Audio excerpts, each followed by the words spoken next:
Hi అండి. ఈరోజైతే నేను మామిడికాయ పప్పు చేస్తున్నాను. దానికైతే ముందుగా మనం పప్పుని శుభ్రంగా 2 సార్లు కడిగేసుకొని రెడీగా ఉంచుకోవాలి. దీంట్లో టమాటా ముక్కలు, పచ్చిమిరపకాయలు వేసేసుకోవాలి. అలాగే కొంచెం చింతపండు, మామిడికాయ ముక్కలు కూడా కోసి వేసేసుకోవాలి. పసుపు, ఉప్పు, కారం, ఉల్లిపాయ ముక్కలు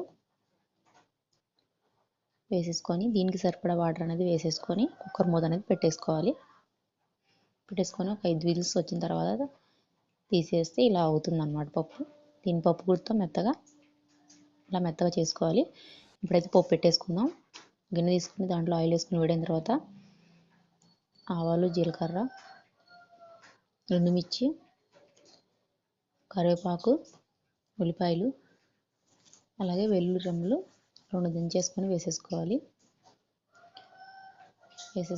ఎర్రగా ఫ్రై అయిన తర్వాత పప్పు అనేది వేసేసుకోవాలి. అంతే, మామిడికాయ పప్పు అనేది రెడీ అయిపోతుంది. వీడియో తప్పకుండా లైక్ చేయండి. అలాగే ఛానల్ సబ్స్క్రైబ్ చేసుకోండి. Thank you for